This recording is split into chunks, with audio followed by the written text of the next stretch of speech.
Hello students, ಇವತ್ತಿನ ವಿಡಿಯೋದಲ್ಲಿ ನಾನು ನಿಮಗೆ OTR ರಿಜಿಸ್ಟ್ರೇಷನ್ ಹೇಗೆ ಮಾಡೋದು ಅಂತ ಹೇಳ್ಕೊಡ್ತೀನಿ. OTR ಅಂತ ಅಂದರೆ ಇದು UPSCನಲ್ಲಿ ಒನ್ ಟೈಮ್ ರಿಜಿಸ್ಟ್ರೇಷನ್. ಇದು ನಿಮ್ಮ ಲೈಫ್ ಟೈಮ್ನಲ್ಲಿ ಒಂದೇ ಸಾರಿ ಮಾಡೋದಿರುತ್ತೆ. ಅಂದರೆ ನಿಮ್ಮ ಬೇಸಿಕ್ ಮಾಹಿತಿಯನ್ನು ಇದರಲ್ಲಿ ನೀವು ಶೇಖರಣೆ ಮಾಡಿಟ್ರೆ ಮುಂದಿನ ವರ್ಷ ನೀವು ಅಪ್ಲಿಕೇಶನ್ ಹಾಕುವಾಗ ಮತ್ತೆ ಇದನ್ನೆಲ್ಲ ಮಾಡ್ತಾ ಕೊಡೋ ಹಾಗಿಲ್ಲ. ನಿಮ್ಮ ಡೀಟೇಲ್ಸಲ್ಲಿ ಇದ್ದಿರುತ್ತೆ, ಅದನ್ನು ತೊಗೊಂಡು ನೀವು ಮುಂದಿನ ಫಾರ್ಮ್ನ ಫಿಲ್ ಮಾಡ್ಬೋದು ತುಂಬ ಈಸಿಯಾಗಿ.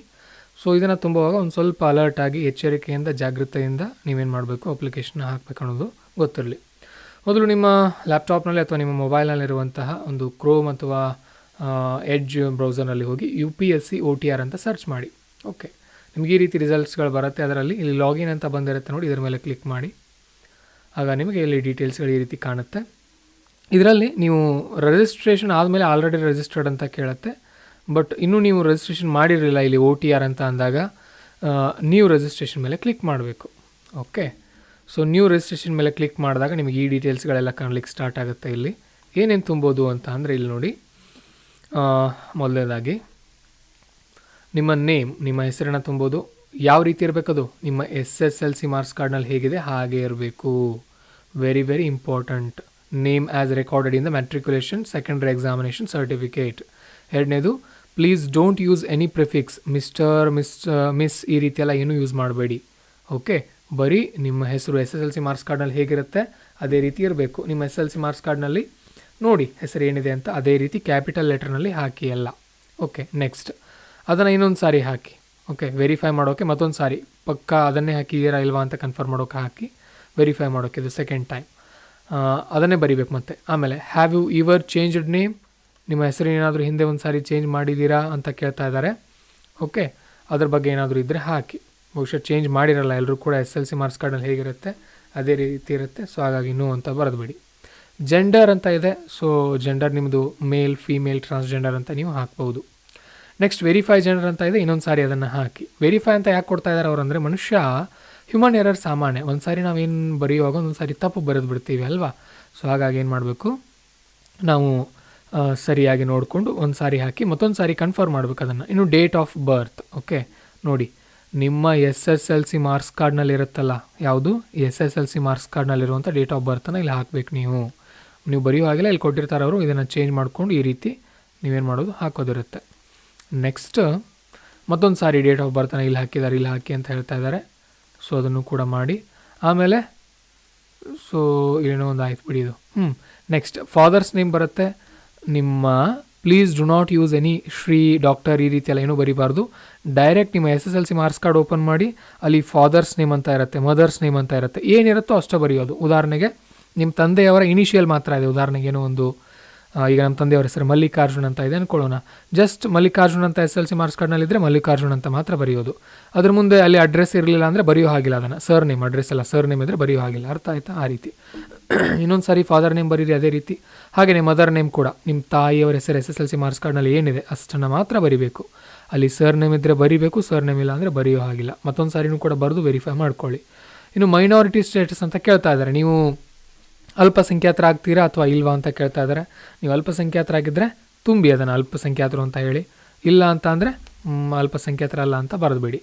ನೆಕ್ಸ್ಟ್ ಮೊಬೈಲ್ ನಂಬರ್ ಕೇಳಿದ್ದಾರೆ. ನಿಮ್ಮ ಮೊಬೈಲ್ ನಂಬರ್ ಯಾವ ನಂಬರ್ಗೆ OTP ಬರುತ್ತೋ ಅದನ್ನು ಹಾಕಿ. Very very important. UPSCನಲ್ಲಿ ತುಂಬ ಸ್ಟ್ರಿಕ್ಟ್ ಆಗಿರ್ತಾರೆ ಅವರು. UPSCನವ್ರು ನೀವು ಫಾರ್ಮ್ ತುಂಬುವಾಗ ಏನಾದರೂ ಸ್ವಲ್ಪ ಗಲಿಬಿಲಿ ಮಾಡ್ಕೊಂಡ್ರೂ ಕೂಡ ತೊಂದರೆ ಆಗುತ್ತೆ.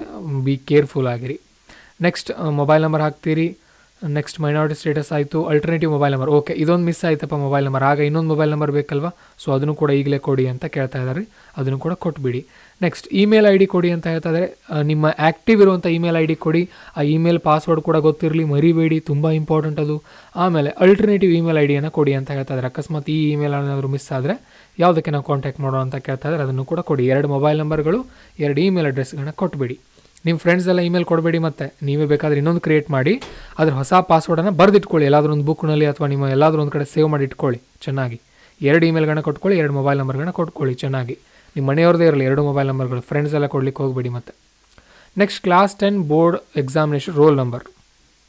ಓಕೆ, ಒಂದು ರಿಜಿಸ್ಟ್ರೇಷನ್ ನಂಬರ್ ಅಂತ ಇರುತ್ತೆ, ಸರಿನಾ, ನೋಂದಣಿ ಸಂಖ್ಯೆ ಅಂತ ಹೇಳಿ. ಈಗ ನಾವು 2012 ಬರೆದಿದ್ವಿ, 2012 ಸಮಥಿಂಗ್ ಅಂತ ಇದೆ ನಮ್ಮದು. ಆ ರೀತಿ ನಿಮ್ಮದು ಒಂದು ರೋಲ್ ನಂಬರ್ ಇರುತ್ತೆ, ಅದನ್ನು ಇಲ್ಲಿ ಬರಿಬೇಕು. ಓಕೆ, ಇನ್ನು ಸೆಕ್ಯೂರಿಟಿ ಕ್ವಶನ್ ಅಂತ ಇದೆ. ಅಂದರೆ ಈಗ ನೀವು ಪಾಸ್ವರ್ಡ್ ಏನಾದರೂ ಮರೆತರೆ, ರೋಲ್ ನಂಬರ್ ಏನಾದರೂ ಮರೆತರೆ, ಓಕೆ, ಏನಾಗುತ್ತೆ, ಪಾಸ್ವರ್ಡ್ ಮತ್ತು ಮೊಬೈಲ್ ನಂಬರ್ ಎಲ್ಲ ಮಿಸ್ ಆದಾಗ ನಿಮಗೆ ಲಾಗಿನ್ ಆಗೋಕ್ಕೆ ಪ್ರಾಬ್ಲಮ್ ಆಗುತ್ತೆ. ಅದಕ್ಕೋಸ್ಕರ ಅವ್ರು ಕೇಳ್ತಾ ಇದ್ದಾರೆ ಒಂದು ಸೆಕ್ಯೂರಿಟಿ ಕ್ವೆಶನ್ ಕೊಡಿ, ಅಂದರೆ what is your favourite subject, ಈ ರೀತಿ ಫೇವ್ರೇಟ್ ಸಬ್ಜೆಕ್ಟ್ ಅಂತ ಕೊಟ್ಟು ಇದಕ್ಕೆ ಉತ್ತರ ನೀವೇ ಕೊಡೋದಿಲ್ಲಿ. ಓಕೆ, ಉತ್ತರ ಕೊಡೋದು ನೆಕ್ಸ್ಟ್ ಟೈಮ್ ನೀವು ಲಾಗಿನ್ ಆಗುವಾಗ ನಿಮ್ಮ ಪಾಸ್ವರ್ಡ್ ಏನಾದರೂ ಮರ್ತಿದ್ರೆ ಅದ್ರ ಉತ್ತರ ಬರೆದ್ರೆ ನಿಮ್ದು ಓಪನ್ ಆಗುತ್ತೆ ಅದು. ಓಕೆ, ಇಲ್ಲಿ ಬಹಳಷ್ಟು ಇದೆ ನೋಡಿ. ಫೇವ್ರೇಟ್ ಸ್ಪೋರ್ಟ್ಸ್ ಪರ್ಸನ್ ಆಗಿರ್ಬೋದು, ಆಥರ್ ಆಗಿರ್ಬೋದು, ಡಿಶ್ ಊಟ ಆಗಿರ್ಬೋದು, ಕಲರ್ ಆಗಿರ್ಬೋದು, ಮೆಮೊರೇಬಲ್ ಡೇಟ್ ಆಗಿರ್ಬೋದು, ನಿಮ್ಗೆ ಇಷ್ಟ ಆಗಿರೋ ಡೇಟ್ ಇರ್ಬೋದು, ಗ್ರ್ಯಾಂಡ್ ಫಾದರ್ಸ್ ಆಕ್ಯುಪೇಷನ್, ನಿಮ್ಮ ಅಜ್ಜನ ಉದ್ಯೋಗ ಏನಿತ್ತು, ನಿಮ್ಮ ತಾಯಿ ಹುಟ್ಟಿದ ಊರು ಇರ್ಬೋದು, ಓಕೆ, ನೀವು ಎಲ್ಲಿ ಹುಟ್ಟಿದ್ದೀರಿ ಅನ್ನೋದು, ನಿಮ್ಮ ಚೈಲ್ಡ್ಹುಡ್ ನೇಮ್ ಇರ್ಬೋದು, ಇದೆಲ್ಲವನ್ನು ಕೂಡ ಇಲ್ಲಿ ಕೇಳಿದ್ದಾರೆ. ಯಾವುದಾದ್ರೂ ಒಂದು ತುಂಬಿ ಅದಕ್ಕೆ ಉತ್ತರ ಬರೀರಿ, ಅದರ ಸ್ಪೆಲ್ಲಿಂಗ್ ನೆನ್ಪಿಟ್ಕೊಳ್ಳಿ ಮತ್ತೆ. ಓಕೆ, ಹಾಗೆಯೇ ಸೆಕ್ಯೂರಿಟಿ ಕ್ವೆಶನ್ 2 ಅಂತ ಇದೆ, ಇದನ್ನು ಕೂಡ ತುಂಬಿ ಅದೇ ರೀತಿ. ಅದಾದ ನಂತರ ನೆಕ್ಸ್ಟ್ ಈ ಕ್ಯಾಪ್ಚಾ ಏನಿದೆಯಲ್ಲ ಇದನ್ನು ಇಲ್ಲಿ ಕೆಳಗಡೆ ಬರೀರಿ, ಸಬ್ಮಿಟ್ ಅಂತ ಕೊಡಿ.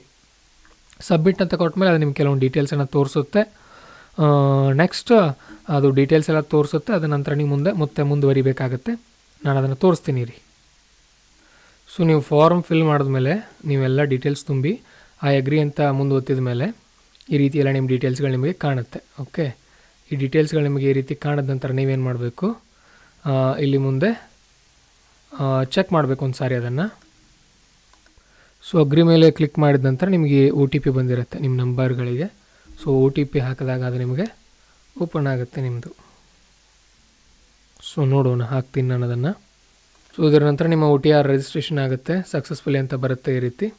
ಸೊ ಕೆಳಗಡೆ ನಿಮ್ಮ ಡೀಟೇಲ್ಸ್ ಎಲ್ಲ ಇರುತ್ತೆ, ನೀವು ಬೇಕಾದರೆ ಅದನ್ನು ಪ್ರಿಂಟ್ ಕೂಡ ತೊಗೊಳ್ಬೋದು. ಸೊ ಈ ರೀತಿ ಆದರೆ ನಿಮ್ಮ ರಿಜಿಸ್ಟ್ರೇಷನ್ ರೆಡಿ ಆಯಿತು. ಇನ್ನು ರಿಜಿಸ್ಟ್ರೇಷನ್ ಆದ ನಂತರ ಮತ್ತೆ ವಾಪಸ್ ಬರಬೇಕು. ವಾಪಸ್ ಆದ ನಂತರ ಮೊಬೈಲ್ ನಂಬರಿಂದ ಅಥವಾ ಇಮೇಲ್ನಿಂದ ಮತ್ತೆ ಲಾಗಿನ್ ಆಗಬೇಕು. ಯಾಕಂದರೆ ಈಗ ನೀವು ರಿಜಿಸ್ಟ್ರೇಷನ್ ಮಾಡಿದ್ದೀರಿ, ಪಾಸ್ವರ್ಡ್ ಕೊಡೋದಿದೆ ನಿಮ್ಮ ಅಕೌಂಟ್ಗೆ ಅಲ್ವಾ. ಸೊ ಮೊಬೈಲ್ ನಂಬರ್ ಹಾಕೋಣ, ಇಲ್ಲಿ ಮೊಬೈಲ್ ನಂಬರ್ ಹಾಕಿ OTP ಕೇಳೋಣ.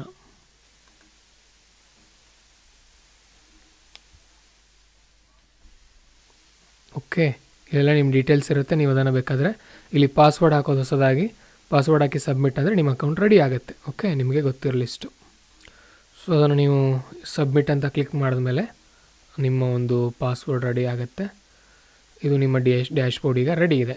ಸೊ ಇವೆಲ್ಲ ಮಾಹಿತಿಗಳು ಇದರಲ್ಲಿ ಇರುತ್ತೆ. ಇನ್ನು ಅಪ್ಲಿಕೇಶನ್ ಹಾಕೋದು ಯಾವಾಗ, ಹೇಗೆ ಹಾಕೋದು, ಇಲ್ಲಿ ಲೇಟೆಸ್ಟ್ ನೋಟಿಫಿಕೇಷನ್ ಮೇಲೆ ಕ್ಲಿಕ್ ಮಾಡಿದ್ರೆ ಇತ್ತೀಚೆಗೆ ಬಂದಿರುವಂಥ ನೋಟಿಫಿಕೇಷನ್ಗಳು ಇಲ್ಲಿರುತ್ತೆ. ಯಾವುದಿದೆ ಅಂತ ನೋಡೋದಾದರೆ ಇಲ್ಲಿದೆ ನೋಡಿ, UPSC ನೋಟಿಫಿಕೇಷನು 14ನೇ ತಾರೀಕು ಆಗಿದೆ. ಓಕೆ, ಲಾಸ್ಟ್ ಮಾರ್ಚ್ 5ನೇ ತಾರೀಕಿದೆ ಸಂಜೆ 6 ಗಂಟೆವರೆಗೂ. ಈಗ ನಾವೇನು ಮಾಡ್ಬೋದು, ಅಪ್ಲಿಕೇಶನ್ನ ಹಾಕ್ಬೋದು. Update edit OTR click here part 1 ಅಂತ ಇದೆ. ಸೊ ನೀವು ನಿಮ್ಮ OTRನ ನೀವು ಅಪ್ಡೇಟ್ ಮಾಡೋರಿದ್ದರೆ ಇಲ್ಲಿ ಕ್ಲಿಕ್ ಮಾಡಿ ನೀವು ಲಾಗಿನ್ ಆಗ್ಬೋದು. ಇಲ್ಲ ನೀವು ಜಸ್ಟ್ ಅಪ್ಲಿಕೇಶನ್ ಹಾಕ್ಬಿಡ್ತೀನಿ ಅಂದೆಲ್ಲ OTR ಕರೆಕ್ಟ್ ಆಗಿದೆ ಅಂದಾಗ ಸೊ ನೀವೆಲ್ಲ ಇದನ್ನ ಹೊತ್ಕೊಂಡು ಮುಂದೆ ಹೋಗಿ ಅಪ್ಲಿಕೇಶನ್ ಹಾಕ್ಬೋದು, ಸರಿನಾ. ಸೊ ಅಪ್ಲಿಕೇಶನ್ ಹಾಕೋದ್ರ ಬಗ್ಗೆ ನಾನು ಇನ್ನೊಂದು ವೀಡಿಯೋದಲ್ಲಿ ನಿಮಗೆ ತೋರಿಸ್ಕೊಡ್ತೀನಿ. ಸದ್ಯಕ್ಕೆ ಇಷ್ಟನ್ನು ಮಾಡಿ ನೀಟಾಗಿ ಇಟ್ಕೊಳ್ಳಿ, ಓಕೆನಾ. ಸರಿ, ಆಲ್ ದ ಬೆಸ್ಟ್.